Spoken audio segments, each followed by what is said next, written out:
Hi folks, with Tass today at your Pushback channel, and thank you for joining this audio live stream. I've had an appointment cancelled, or rather moved to next week, so I've got a bit more time to jawbone my listeners with an extra video or two.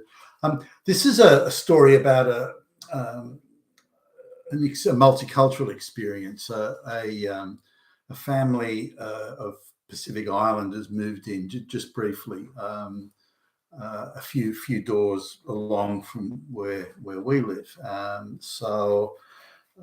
Now they come from a Pacific Island where riots and armed gangs, cutting each other up with machetes are a pretty regular occurrence. And various efforts have been made by places like countries like Australia and New Zealand to institute legal systems and train the police and train judges for courts and this sort of thing.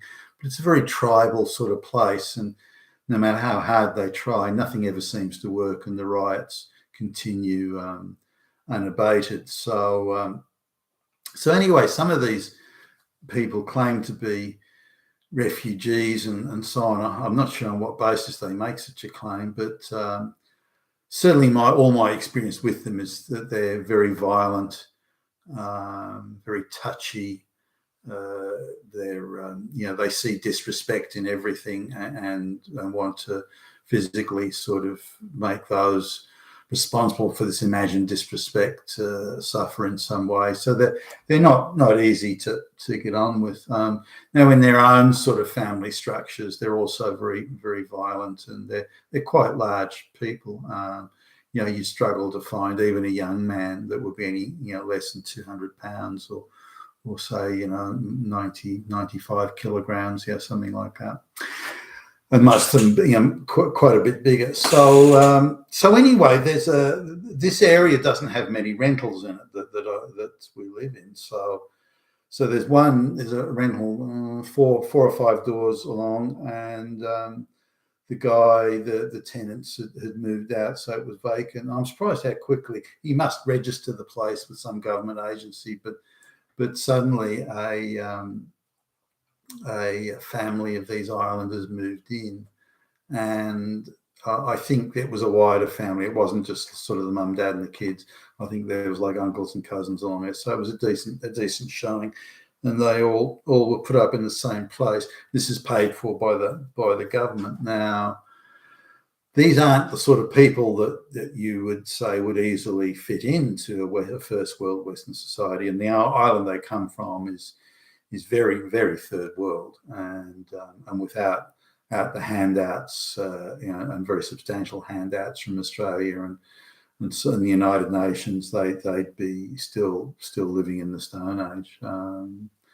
So anyway, they move in. Now instantly, the neighbourhood sort of changed. It's interesting how just one people in the street. Now the street must have 300 people, I guess, all up in the length of the street. So only sort of 5 people move in, but they can still change the whole neighbourhood. Really, it's amazing how quickly. Now, given the neighbourhood's it's all white here, and all very quiet and peaceful, and you rarely hear any noise.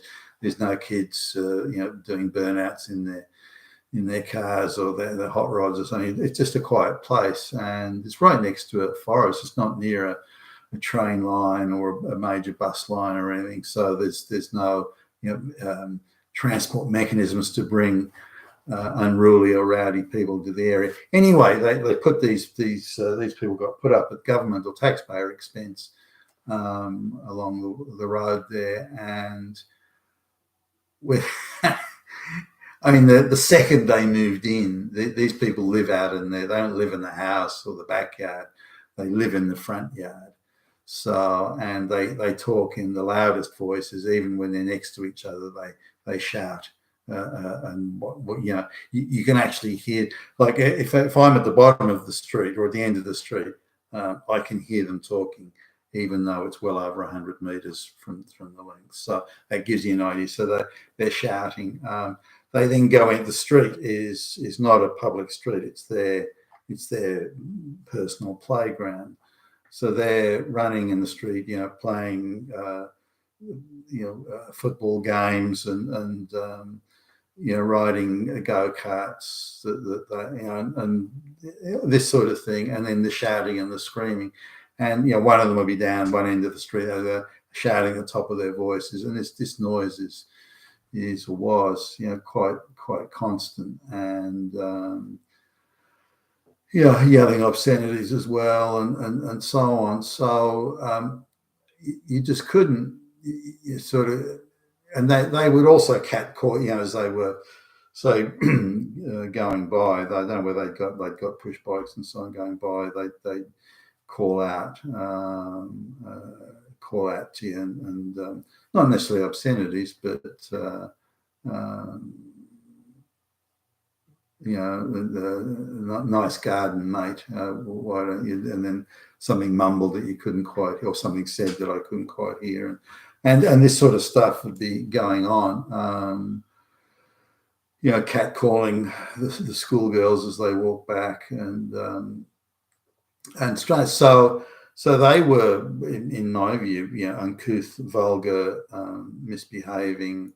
The amount of rubbish that appeared in the front yard, it was like a rubbish tip. And this is all in days. I mean, this isn't like weeks or months, it's days. And so now I don't know if these people could work reliably as, say, factory hands or floor sweepers. And so they all appeared to be retarded from what I could tell, or minimal schooling. So why would you bring people like this to a first world country? They're obviously going to have a whole lot of problems fitting in. And now, to me, it wasn't an issue of race. I've, again, as I've said a million times, traveled the world many times over. The times where I've been the only white person in the building or the office or the hotel or the restaurant or something, I've lost count of the amount of time. So I'm quite used to it. That doesn't faze me in the least. So I don't care where somebody comes from, but I do care about their behaviour. And I do care about their propensity to fit in. So these people will be a liability, I would suggest, a liability of the taxpayer for all their lives, that they won't ever not be a liability of the taxpayer. Their contribution, should they even be able to make any, such as doing a menial job on the factory floor, that would be the full extent of their capacity. They won't be able to do any more furniture removalists or something. That'll be the full extent of their contribution. So they'll have intermittent low wage employment, assuming they get any employment. So I don't know how you can change the behaviour of these people. Can you say, look, this is not the sort of place where you shout like that. You don't have to put rubbish in the ad. You don't have this sort of thing. They would look at you blankly. Well, why not? They just don't understand. It's not that they don't have a concept of first world living and privacy and things like that. They just don't even comprehend it, and I don't think they ever will comprehend it. And even children that are born here, when they're still 15 or 16, they don't comprehend it. So they're only there for 10 days, and they were mercifully moved somewhere else. I don't know where. I assume they were given government housing, permanent government housing, but I don't know. So this is the thing now. If anyone complains about the behaviour of these people, there's an army of activists will come with, "You're fucking Hitler, you're a Nazi," and it's about the behaviours, but they try and transmute it, say, well, you're not really complaining about the behaviour, you're complaining about the fact that they're not white because you're fucking Hitler, you damn fucking Nazi, when that's got nothing to do with that, nothing to do with that at all. My issue was solely behaviour. It's the noise, the rubbish, the screaming, the catcalling, the misbehaviour. It was that only. If that wasn't there, I wouldn't care. Wouldn't care in the slightest where they came from. And we really need to make sure that I think that discussion is brought to the fore. We've got to not allow these activists, which are all globalist funded, not allow these activists to equate concerns over strange, and unusual behaviour with that it's racism over someone's skin color. It's clearly not. Certainly not in my case. But there you go. That was just a quick snapshot, a very short space of time. But from the moment they arrived, they behaved, like crazy people, and did so up until the moment they went, and acted with an absolute entitlement that they were permitted to do this. You've been with Tacitus today, your Pushback channel. Thank you for listening.